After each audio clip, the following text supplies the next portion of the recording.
Hello and welcome to my channel, She's Just Trying. I'm Hearts, and today we'll be reading another scary story. I feel like reading them recently, so here we go. Every now and then, I fall out of bed at night. By /Out of the Black 29. August 4th, 2016. What a strange thing to admit. I guess there could be worse problems, like peeing the bed or wet dreams, but still, it's not something I am proud of. It started when I was a kid. I like to think it's a pretty common occurrence among children. 1 second you're enjoying your dream, the next, bonk. Suddenly your head hurts, you're crying, and you have no idea why. About 20 seconds later, mom is in the room, wondering what happened. Then before you know it, you're back in bed, fast asleep. Then eventually you grow out of it, just like you grow out of other embarrassing accidents that happen when you're young.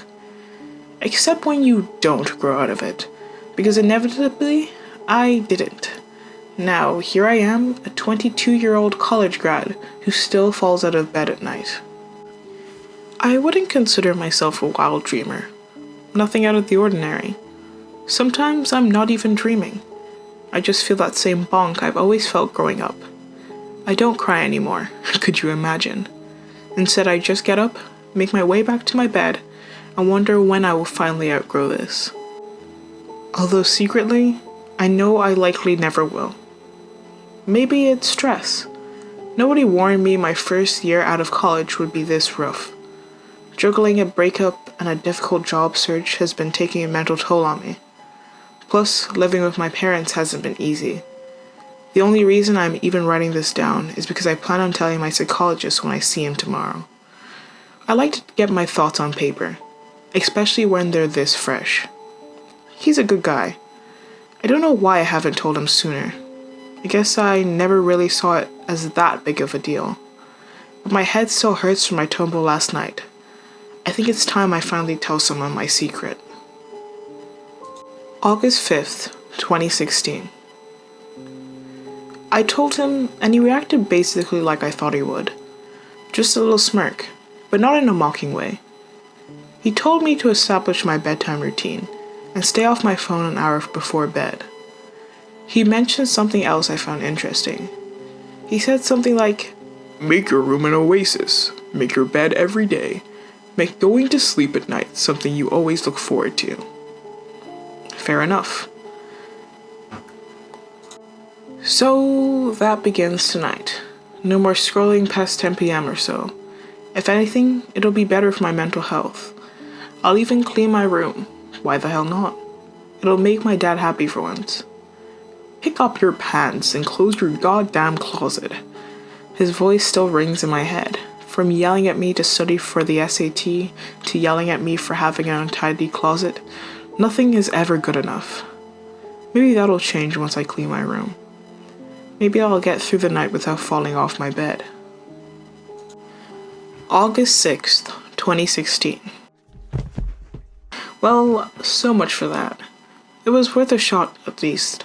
If anything, I did feel slightly less stressed not scrolling through social media.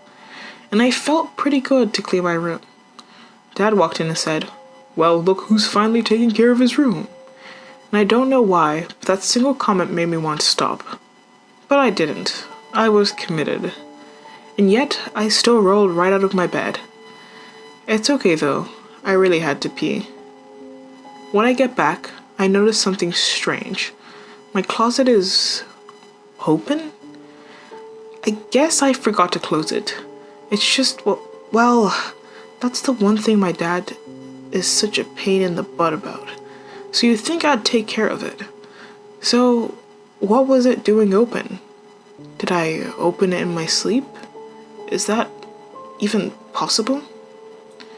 You know, I think I'm just gonna head back to bed. My head hurts. August 10th, 2016. Bonk. Again, alright, this is a little strange. When I first started writing these entries, I would fall out. I don't know, once every other month, but now it's only been a few days. I can't believe this stuff is getting worse. I don't know what's wrong with me.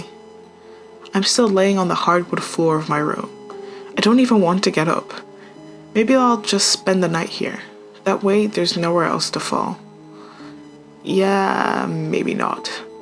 The floor creaks as I get up. This house must be ancient. There's a creak with each step I take back to my bed. I make it to my bed and rest my head on a pillow. It was still in pain from when I fell a few nights back, but now it's even worse. Just as I feel myself starting to doze off, I hear it. I burst awake and stare around my room. Nothing. At least the closet door stayed closed this time. For a second, I was starting to get nervous.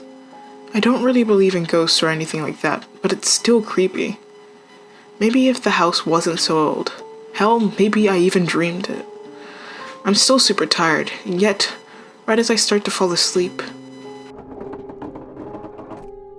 I pick up my head again. Still nothing. Right as I begin to lower my head to the pillow, something catches my eye. My closet is... I fall back asleep. August 13th, 2016. Nope, no bunk this time. I made it through the night. So that should be a good thing, right? Except I'm in pain. My head is still throbbing for the past few times I fell out of bed. Why? I have no idea. But it sucks, I can tell you that much. I told my psychologist about the strange occurrences I had been experiencing. He laughed it off and said something along the lines of, "So this is what happens when you finally stop using your phone at night." Typical boomer thing to say, but he's not wrong. I'm not the kind of person who overreacts. I feel like I have made that entirely clear so far. And yet, something doesn't seem right.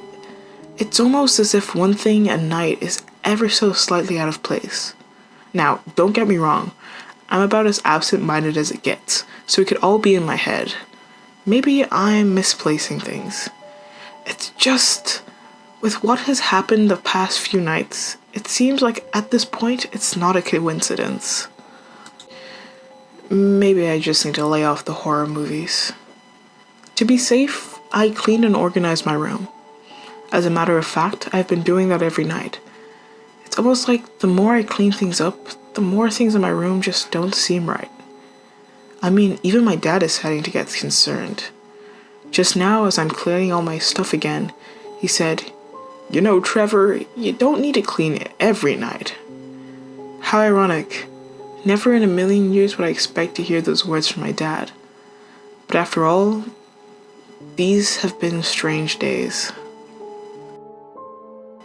August 14th, 2016. Ouch! This time the blanket came off with me. It's still on my face when suddenly I hear it. I struggle for a second, then manage to pull the covers over my head. All of my little figurines and books on my dresser are now on the floor. Some are broken? How? I frantically look around. I open my closet and yes, I look under my bed. There is nothing. Nobody. I am alone in my room. But that's impossible. I would be lying if I said I wasn't terrified. I just pulled my cover over my head and tried to fall back asleep. That's when I hear footsteps outside my room. I'm about to reach full-on panic mode when I suddenly hear my mom's voice. "Trevor, are you alright?" "Yeah," I call out. "Some things fell, but that's it." No response from my mother. I look up at my door and see the handle start to turn, then stop. "Mom?" No answer. So, I do it. I get out of bed and make my way over to the door. I take a deep breath, put my hand on the door handle, turn and open. There's nobody there. So I do something I haven't done in maybe 10 years. I quickly make my way over to my parents' room, knock and open. They're beyond passed out. My mother, she's as asleep as it gets. There's a cool breeze that brushes my neck, almost as though someone is ever so slightly laughing. I quickly turn around and there's nothing there. Again, I am alone. So, petrified as I can be, I head back to bed. August 21st, 2016. It's been a few days since my last fall, but I can feel myself changing. I'm anxious all the time. My hands are shaking as I write this. I feel like I'm hearing things. I'm reliving all those nights I fell. I can feel the cool air on my neck. I can hear my mother's voice on the other side of the door. Or whoever it was. Worst of all, I haven't been able to speak to my psychologist in several days, as he's away on vacation. Maybe that's what I need. I haven't bothered telling my folks about any of this. I don't think they would understand. They probably wouldn't even believe me. Mom, I think our house is haunted. I'm laughing even thinking that. Perhaps a better assessment would be, Mom, I think I'm losing my mind. Two things could be true at once. If one thing had stayed consistent, it's my neuroticism with cleaning. It is as if things can never be clean enough. I will dust, then dust again, sweep, then sweep again, but most importantly, I organize and close my door. All I need is a good night's sleep, and in the morning I'll feel better. August 22nd, 2016. Something is different this time. Somehow I ended up at the foot of my bed? How is that even possible? I couldn't have rolled off. I must have been... No. Stop. Nobody pulled me off. There is nothing in the room with me. There is nobody in the room with me. There is nobody... My eyes dart to my closet, which is where the noise came from. I'm too scared to take a look, but I force myself to do so. As I approach my closet, I can see it's trashed. I didn't do this. Someone else did. As I take a step closer, I feel something touch my back. Before I can turn and look, it pushes me into the closet and closes the door. Help! I scream. I try to no avail to open the door, but my efforts are in vain. I keep fighting with the door to no avail. At this point, yes, I'm crying. I just want to be left alone. I stop fussing with the door and listen to see if I can hear anything.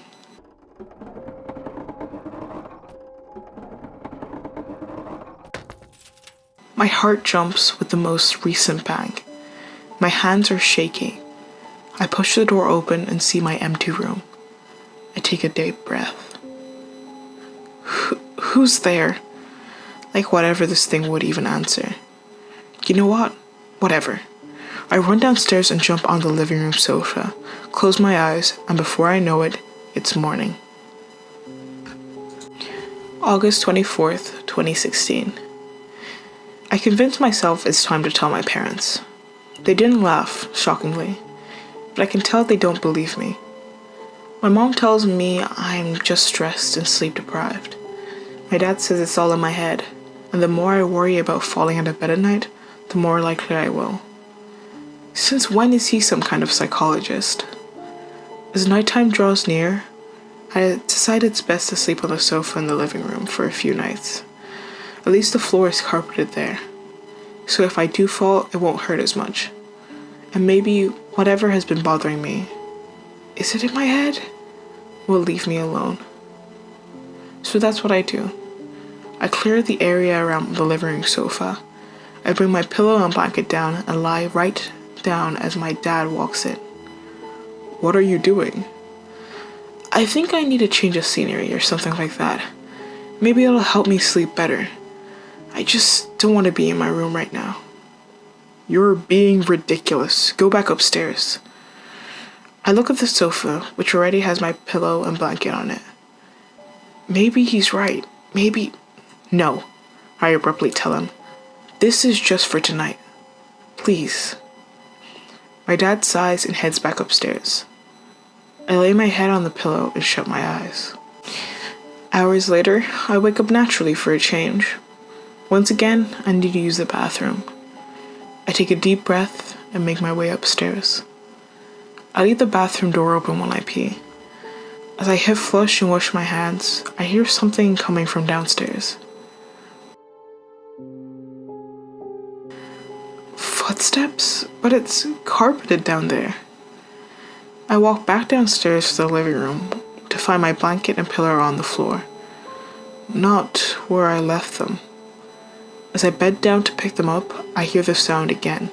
This time, the noises are closer together and louder. I abruptly turn around to see my kitchen light turn on. Suddenly, there are more footsteps. My mind entered flight or fight mode, and with all my strength, I enter the kitchen to find it completely empty.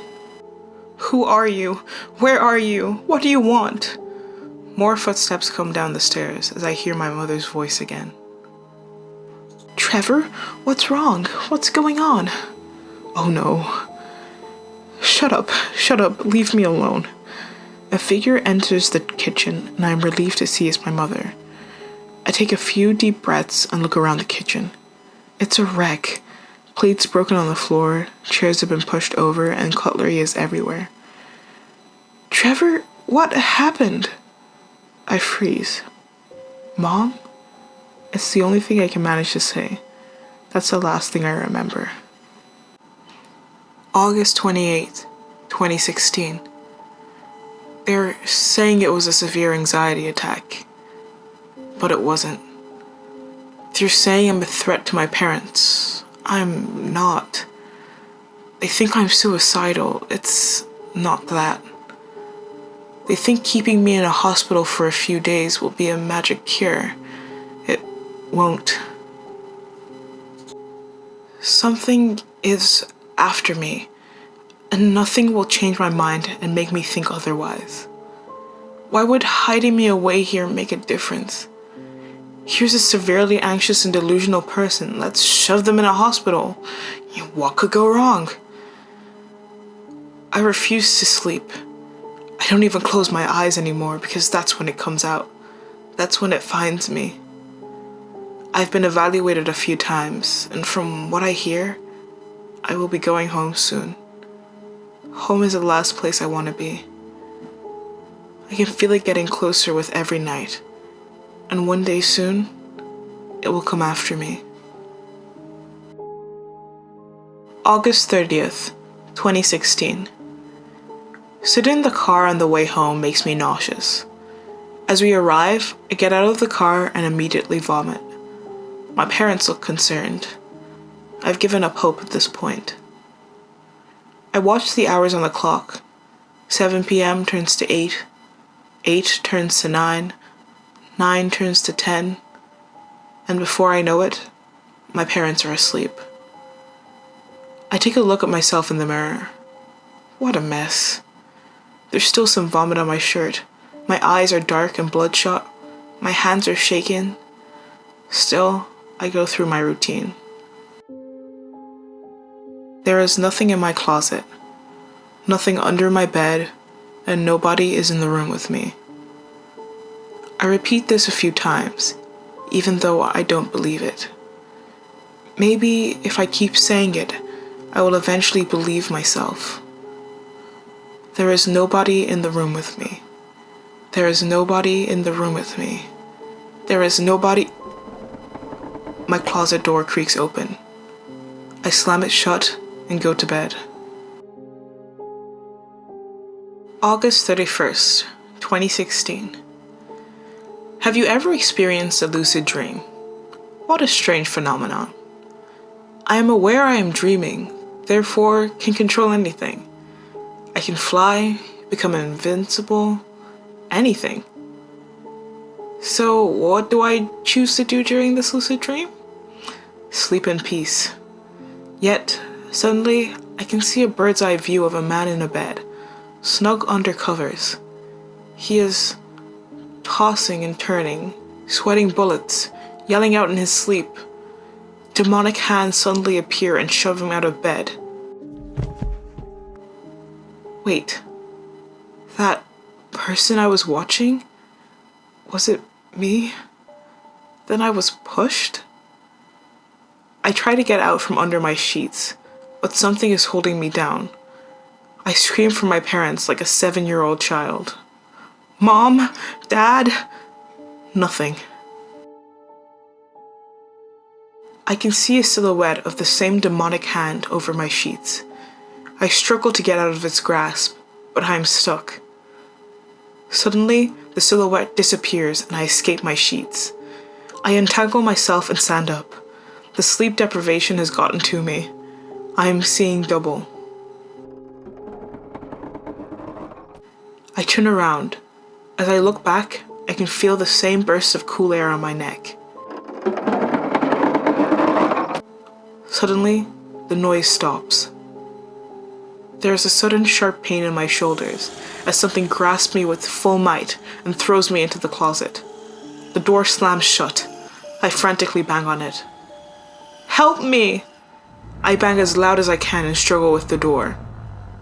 Finally, it opens and I am face to face with it. It found me. March 1st, 2019. Scott was cleaning out his son's closet for the first time since he tragically passed away from unexpected heart failure when he found a journal covered in a layer of dust. Journey to Conquering a Good Night's Sleep, it read. The first entry was dated August 4th, from a few years earlier.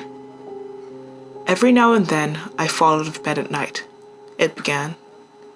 In trance, Scott read through every entry, fighting back tears. He had discussed his son's issues with his wife before, but now it was evident they should have sought help sooner.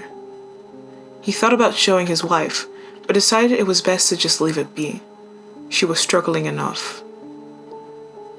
He puts the journal back where he found it and closes his closet door, just the way he always likes it.